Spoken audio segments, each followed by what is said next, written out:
Good evening. This is Lama Jigme Gyatso of the Buddha Joy Meditation School, blushing ferociously because for the last 90 seconds I have waxed eloquent before a muted microphone. Ah yes, it's a sobering realization, folks. If tonight you have any questions during the live stream, don't be shy, just type them into the chat area. If you feel like asking your questions face-to-face and in real time, use the Instagram link in the description area below the video. That way you can join the Instagram live stream, tap the request button, and ask your question.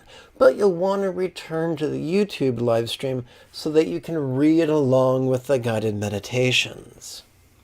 The subject of tonight's live stream is Lesson 5, Meditations for Bliss and Love and Letting Go.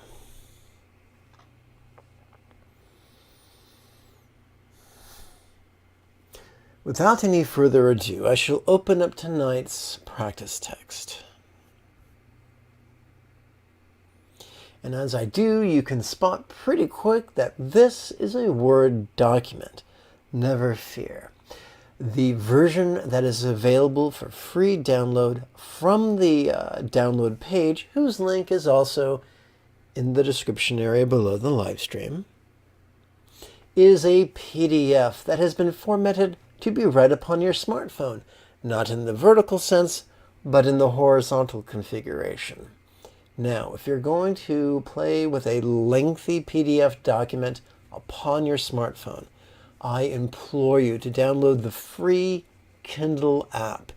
It'll make navigation and bookmarking a breeze, because to get stressed out, reading a document about meditation makes about as much sense as making love in the name of virginity. The recommended reading for this lesson is highlighted. What was the Buddha? And as you can probably guess, the quickest way to access that blog is not to hunt through my dozens and dozens of blogs on the website, but just to go to the downloads page and look for Lesson 5 and click the shortcut. And speaking of shortcuts, how's that for a segue? So before we plunge in, let's get some context. Buddha is not a name, it is a title. It is a nickname given to the monk Gautama.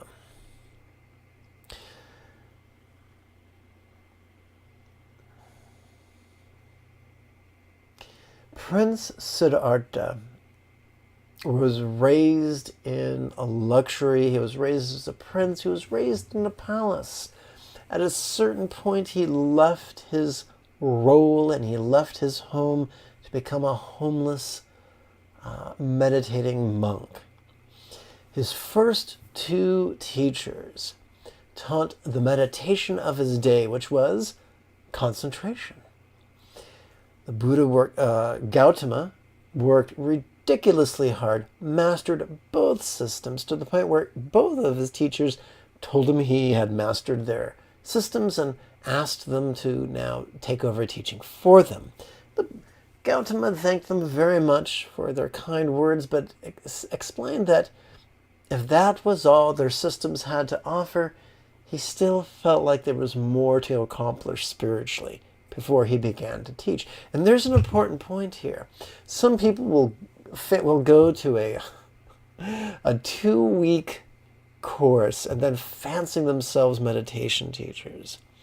Whereas in the Tibetan tradition, one must accomplish multiple 3-year retreats before one is considered a teacher. At least, well, let me reverse that. Typically, the moment one completes a 3-year retreat, they are called Lama. But most Lamas practice several 3-year retreats. For my advanced students who wish to become teachers, I advise them to do a 7-year retreat where they collect 10,000 hours of formal study and an additional 10,000 hours of formal meditation, which is basically 4 hours a day of meditating, 4 hours a day of studying for 7 years. So in the Buddhist tradition, there is a habit energy of really making sure someone has mastered the practices, not just intellectually, not just cultivating a glib tongue, but has actually mastered the practices intellectually and viscerally. The Buddha felt that the instructions of his first 2 teachers were insufficient. He spent approximately 5 years practicing asceticism in the forest, which is the opposite of the debauchery with which he was raised as a prince of Northeast India.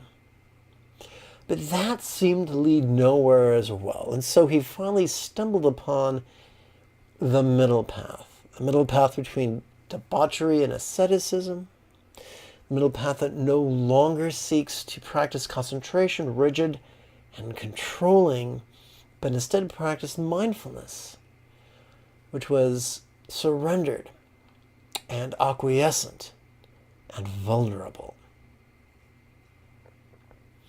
This was new ground for Gautama, the monk Gautama, and he experienced the metaphoric doors of his senses swinging open wide upon their hinges. And so to make heads or tails out of this great surplus of sensory information, he devised the 4 bases of mindfulness by which one could organize their experience. And he described those as being body and feelings and mind and phenomena, also known as circumstance. So for the past 2 evenings, we have been focusing on body. And so the Buddha taught there's much stress in life.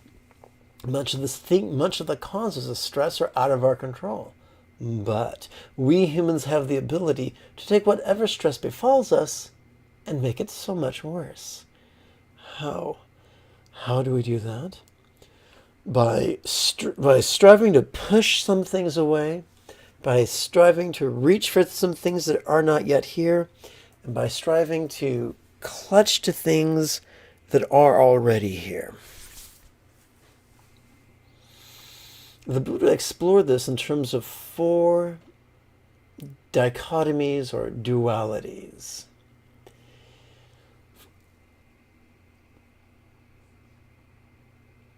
No, I misspoke. I said this is the 3rd night of practice. This is actually the 2nd night of practice. Last night we explored the duality of physical pain. And now we're going to explore its opposite, physical pleasure. Now, it's a myth, it's a mistake to think that if one was truly spiritual, one would not know the difference between pleasure and pain, but that's just malarkey. If one does not know the difference between pleasure and pain, one will probably be dead within the fortnight. A Buddha is a master of mindfulness. Of course they can tell the difference from pleasure and pain and lemon and lime and 7-Up from Sprite. Of course they can. A Buddha is a human being and is subject to the full spectrum of human emotions. What separates a Buddha from the rest of us boobs is not what they feel, but what they do with what they feel. They notice what they feel and they harness what they feel. Now, in this context, now we come to bliss. And in this context, bliss is any type of pleasure, from the very, very coarse to the very, very subtle. Any type of pleasure. For instance, when a kitty cat purrs and rubs up against you, that's pleasure, that's bliss. You know, when your sweetheart gives you a back scratch, that's bliss. When you get a foot rub, you guessed it, bliss, bliss, bliss. When you eat a food that you enjoy, bliss. When you drink fluid, when you are thirsty, bliss.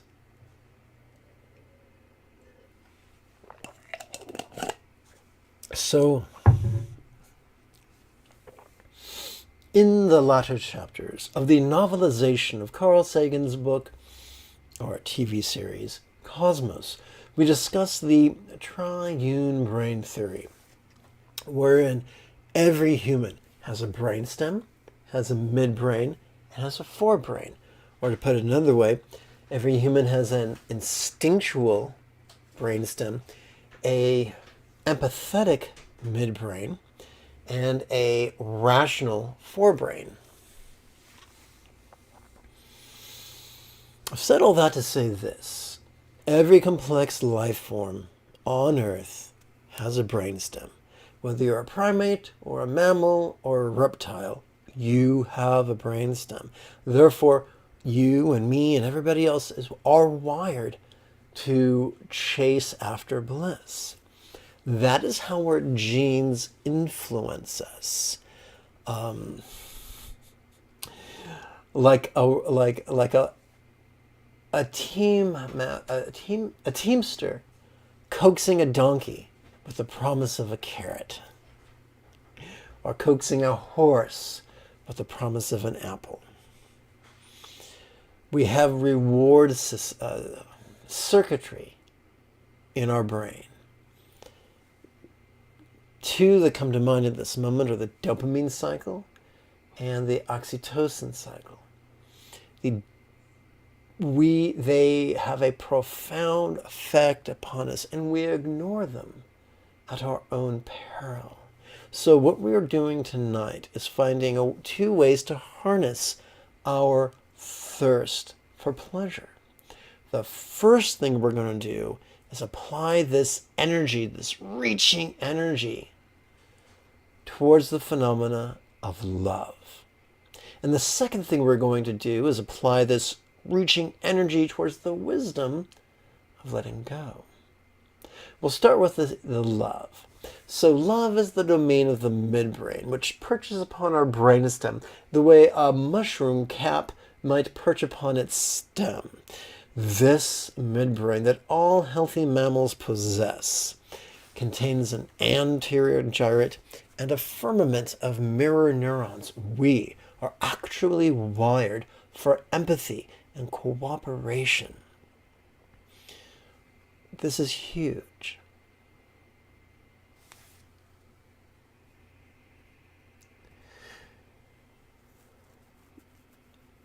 So what we're going to do is practice what is known in Tibet as wishing love. And we are going to lovingly wish that others experience bliss. This fits into the Buddha's teachings this way. We experience bliss in our bodies, which is Kaya in Pali, and also Sanskrit. Bodies is one of the four bases of mindfulness, or Satipatthana in Pali. Wishing love, also known as metta, is a practice that the Buddha taught, as is letting go, passaddhi. So I've mentioned this not to inundate you with foreign words, but so that you get the idea that I'm really not making this stuff up. This stuff is very, very old. It's older than yoga. It's older than Christianity. Super old.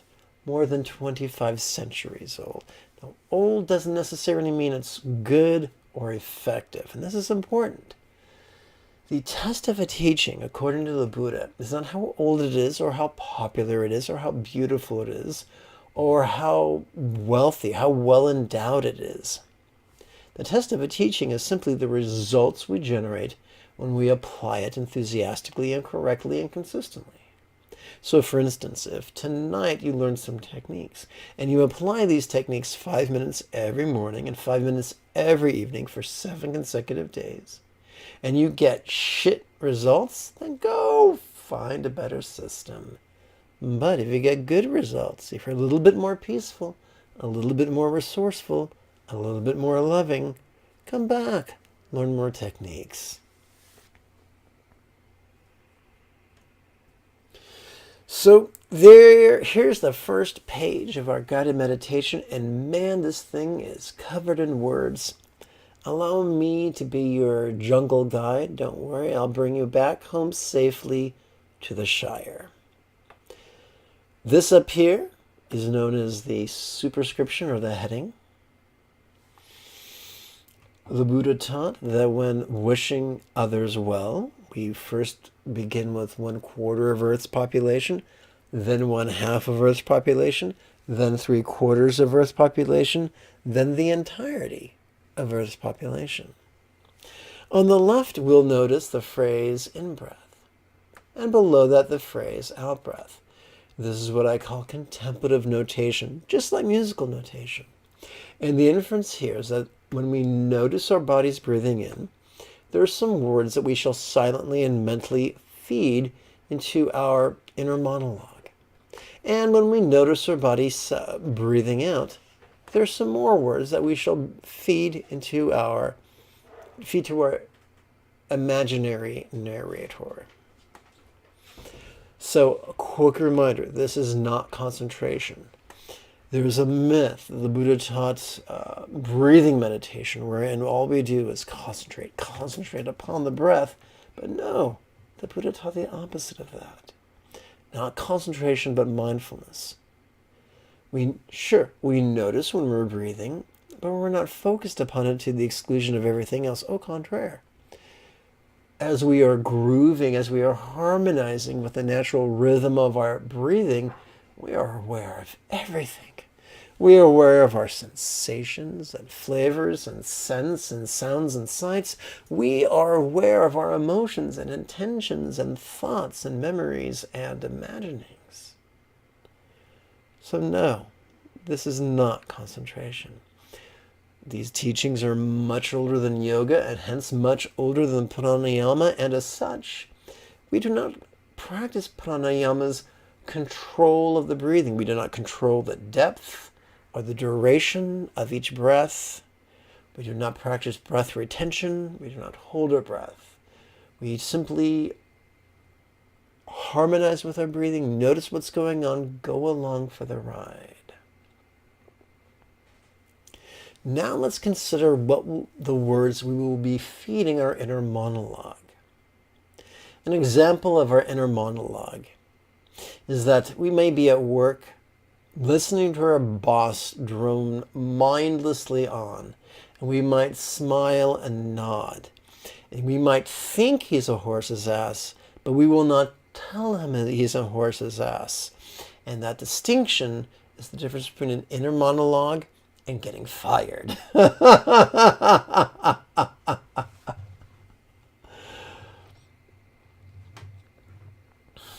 Now, we're not practicing magic. We're not pretending that we are Morgana the Mage or Merlin the Magician. We're not trying to work magic. We're not trying to influence energy. We're not trying to do visualizations or affirmations or believe anything. In fact, mindfulness is the opposite of belief. Let's explore that. What is belief? Belief is when you take an emotion and you hold on to it very tightly. And then you take a thought and you hold on to it very tightly. Perhaps you take an image that you are playing with and you hold on to that very tightly.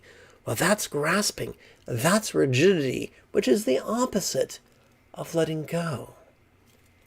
And mindfulness. Mindfulness is not about choosing what we focus on. It's about being open to whatever comes cartwheeling across our mind.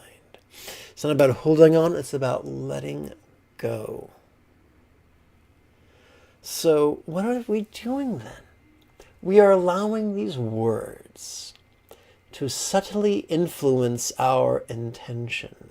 No, not our emotion, because to try to manipulate our emotion is to court greater neurosis than we already possess. Nobody wants that.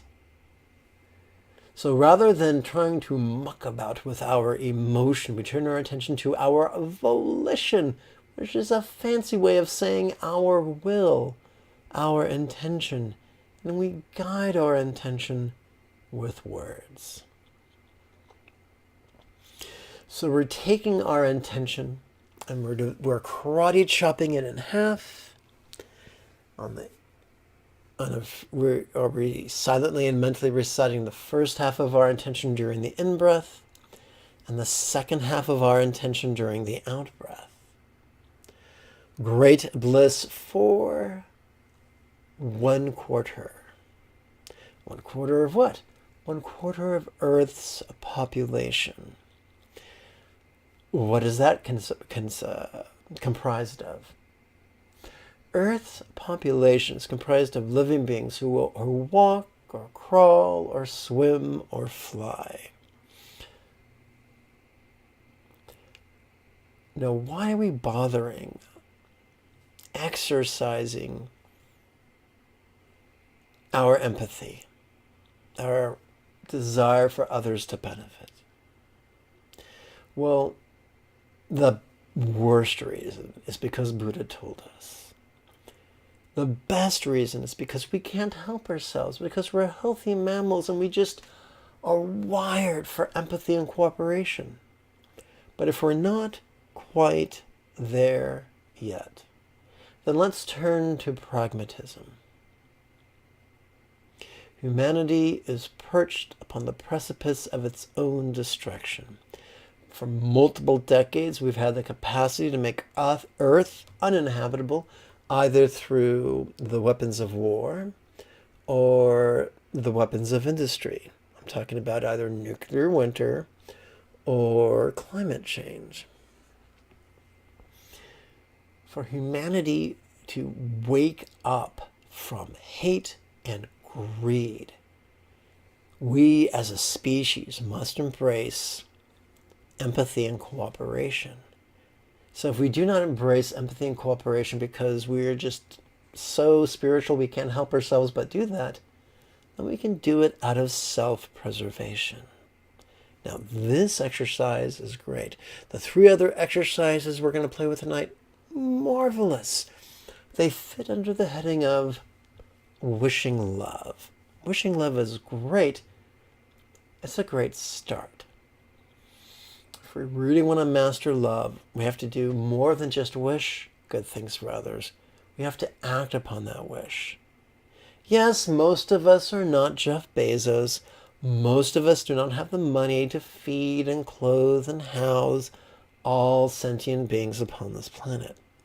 Given. But here's something we can do that can directly influence thousands of beings.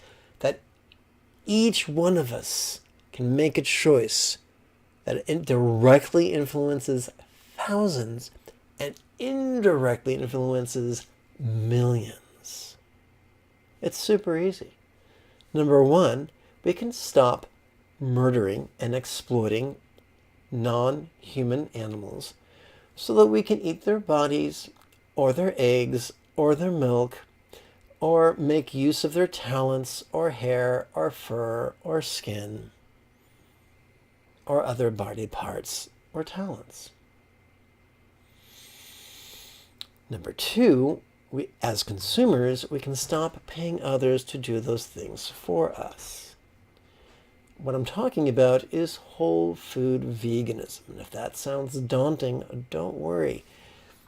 In the description area below the live stream, there's a link to my pal Mike Dearborn's YouTube channel. It's called Mike the Vegan. He spells it M-I-C because he is much cooler than me. And on that channel, you will find many, many videos. Some highbrow, some lowbrow, some sciencey, some funny, many a combination of all the above. Mike has many resources on that channel that can help you transition to a healthy, delicious, affordable, compassionate, cruelty-free, whole food vegan diet. Now, let's prepare to meditate. There's only one more thing to one more hurdle. And that is to answer the musical question, what is all this stuff in the bottom right-hand corner of the page? Well, if the stuff on the left is contemplative notation, then this is tabulation notation, which is a fancy way of saying the art of not losing count. Sure, one could use a mala, but malas can get lost or broken or stolen or confiscated. I'm very grateful that many years ago an aging Bengali gentleman taught me to count upon creases of my fingers. Just as in a gym we might practice repetition sets and repetitions, likewise we shall count repetitions upon our left hand, and sets or breaths or rounds thereof upon our right. We begin by touching the tip of our left thumb to our left index finger's lower set of creases. Not its tip, not its higher set of creases, not its middle set of creases, but its lower set of creases. This might feel awkward today, but if you play with these techniques twice a day, every day for 7 consecutive days, it will not seem so awkward. Now, as we read here, we're going to perform this exercise for one set of 4 breaths. We're going to count those 4 repetitions upon our right little finger, upon the lower set of creases and the middle set of creases and the higher set of creases and the tip. And we will advance our right thumb during each in-breath. So let's be ergonomically sound. Let's sit up straight, head above shoulders, shoulders above tuchus. If you're sitting upon a chair, feet flat upon the floor. Let's place our hands palms up upon their respective thighs towards the knees. We're going to play with this wish of love. A great bliss for 1/4. Let's play with this right now.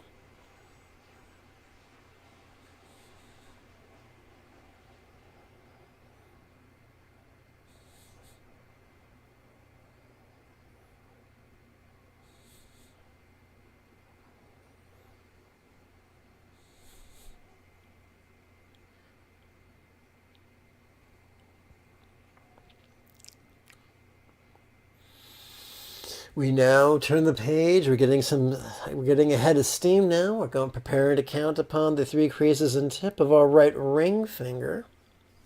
If you liked it, then you should have put a ring on it. Great bliss for 2/4. In the Buddha's path of meditation, we meditate with our eyes open. For we are not hiding from the present moment. Be it glorious or be it grotesque, we dance with the present moment. And so you might say, dude, I cannot concentrate upon this. My mind will wander. Good. Consider the words that we silently and mentally recite upon our in-breath and our out-breath as like the popcorn we eat and the beverage we sip at a movie. We do not get distracted we do not get distressed when the movie distracts us from the popcorn and the beverage. And we are not concerned that the popcorn and the beverage will distract us from the movie. The two help each other, help us to enjoy even more. So our body can notice things and our mind can notice things while we play with these words. And if that is all we do, to play with these words in the midst of the chaos of our body and our brain, in harmony with our breathing, spontaneous and uncontrived, if that is all we do, that is enough. That is enough. Great bliss for 2/4.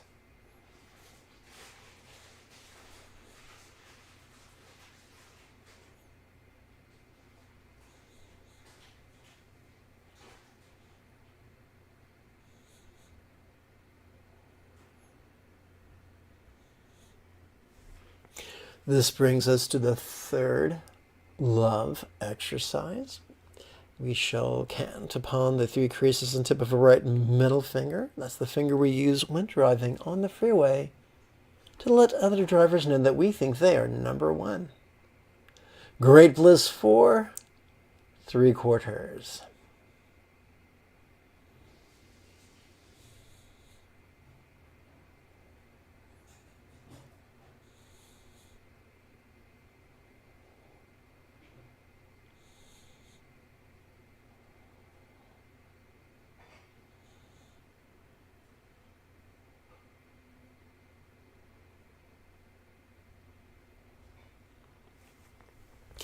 We conclude by counting upon the 3 creases and tip of our right index finger.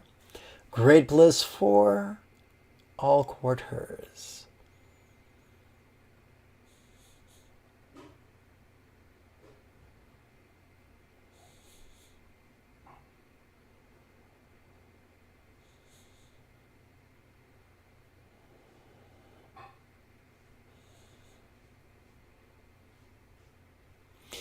This concludes the first half of our contemplations. We're now switching gears from love contemplations to wisdom contemplations. This is not the cleverness to create a longer lasting light bulb, but the wisdom of release, the wisdom of letting go. The Buddha did not expect people to let go out of willpower, or magic, or ritual, or superstition, or prayers. He was not a fan of self-hypnosis or affirmations, for that is but wishful thinking. He did use lowbrow, trenchant contemplations, 3 as a matter of fact, known as tilakkhana and Pali, or the 3 marks of existence. The first lens. So our job here is not to shove bliss away, not to clutch it fiendishly, but to let go of it. And let it come when it comes, and let it go when it goes. That's the key to a peaceful life. The first tool to help us do it is to view bliss, that which each of us is wired to crave. To view it through the lens of stress. We are wired to avoid excess stress and excess strain. And reaching for something is a form of stress and strain. By exploring this viscerally and passively, we're increasing the probability that our mind will begin to let go of it, not shove it away, just be a little less neurotic about it.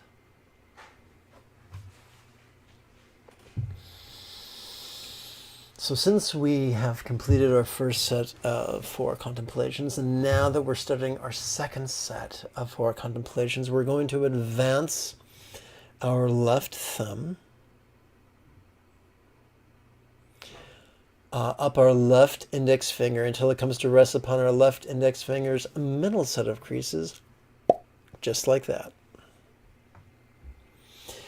We are going to practice the following contemplation upon the 3 creases and tip of our right little finger.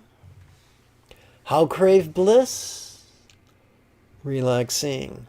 On the out breath, we silently and mentally recite relaxing, and in addition to silently and mentally reciting it, we intend it. We give our bodies permission to relax as best it can. Now here's the funny thing. We are already wired to relax in harmony with each exhalation. The question is not whether we are relaxing, but whether we have the mindfulness to viscerally notice a relaxation that is already latent, that is already hidden within each out-breath. Let's play with this right now. How crave bliss? Relaxing.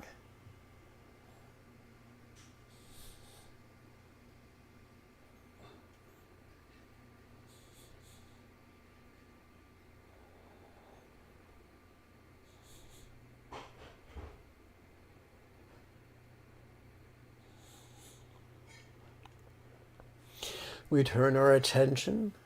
We now gaze upon bliss through the second lens of letting go, the lens of impermanence, known as anicca in Pali. We do not have to believe in impermanence. We see impermanence every day. You light a candle, eventually it burns out. You watch a sunrise, it ends in a sunset. You enjoy the summer, it turns into autumn. We're going to work with a rhetorical question. This one is so long, we're going to karate chop it in half. We're going to silently and mentally recite the first half on the in-breath and the second half during the out-breath.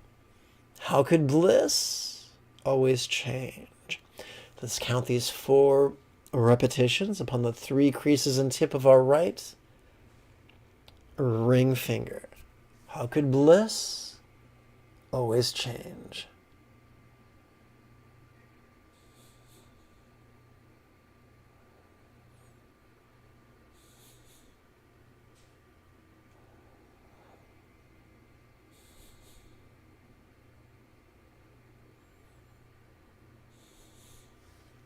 We now prepare to gaze upon our desire for bliss through the lens of anatta. This can be translated as not self. Don't fall down the rabbit hole of pseudo-intellectualism. The Buddha did not ask this so that we would philosophize. We play with this idea of how could bliss not be me, simply to disrupt our habit of defining ourselves by bliss. The same way we disrupt music by dragging the phonograph needle across a record. How could bliss not be me? Let us count upon the 3 creases and tip of our right middle finger.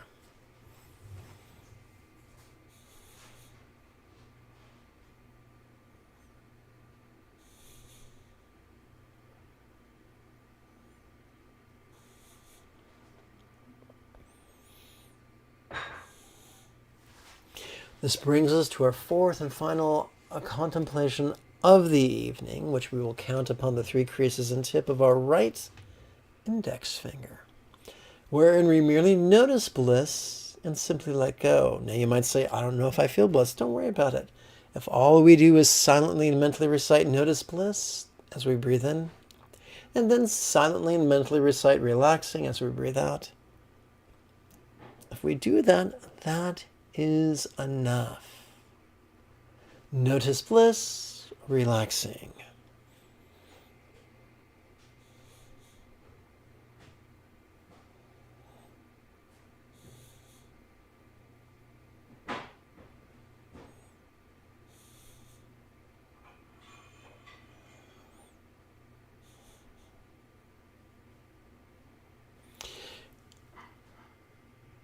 During the span of just 4 contemplations, we have gone from craving bliss to merely noticing bliss.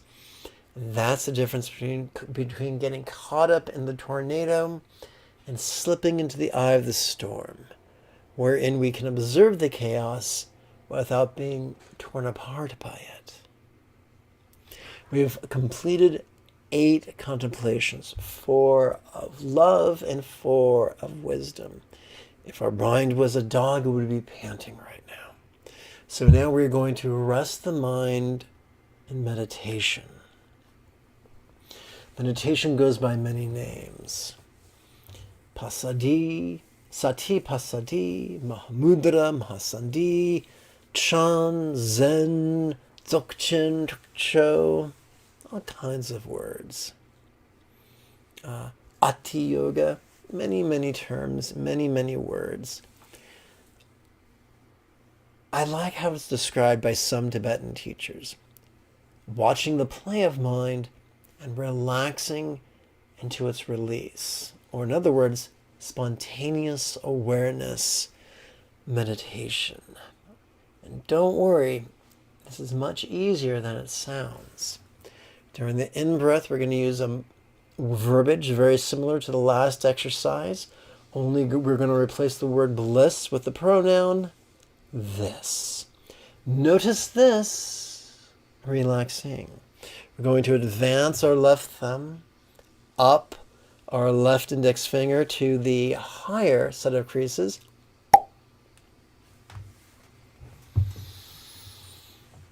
This is a pronoun, deliciously vague. Remember, our job is not to control what we notice. Our job is not to visualize or concentrate. Our job is not to analyze or label. Let's just go along for the ride. Notice this, relaxing. We're going to do this for one set of 16 breaths. We'll start upon our right little finger. Notice this, relaxing.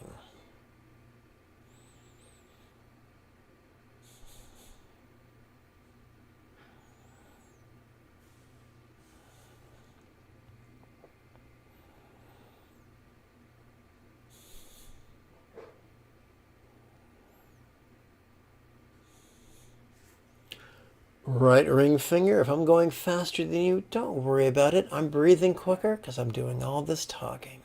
Notice this, relaxing.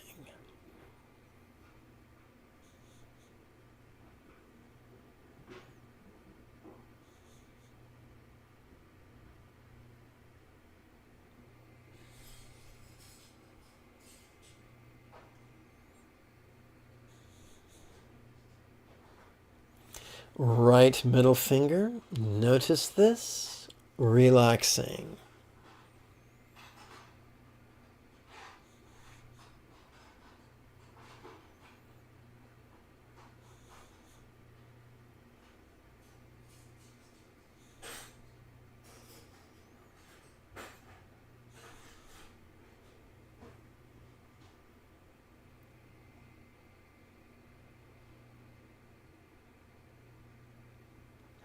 We conclude upon our right index finger. Notice this, relaxing.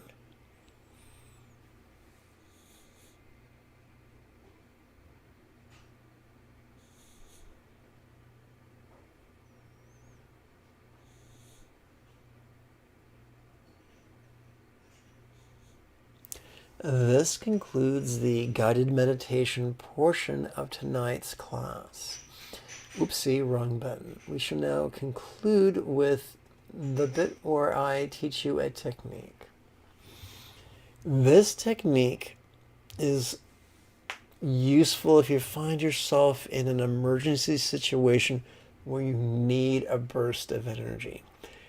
This is not sustainable to do it every day, all day. This is not a substitute for sleep or a healthy, whole food vegan diet or sufficient water, sunshine, fresh air, and exercise. This is just a stopgap in a time of crisis. I hope you never have a crisis, but I've never known a life that didn't have at least a handful. It's rather simple. During the in-breath, we silently and mentally recite the number 1 while squeezing our thumb. During the out-breath, we release our thumb while silently and mentally reciting yes. Repeat with 2. Yes. 3. Yes. And conclude with 4. Yes. So this is like rocket fuel. Use it wisely, use it sparingly, tuck it away in your metaphoric meditator's tool chest. So I'm going to take a moment to minimize this text, open up my software, and click a tab. And I shall subject you with an enlarged view of my face. Dun, dun, dun! Okay.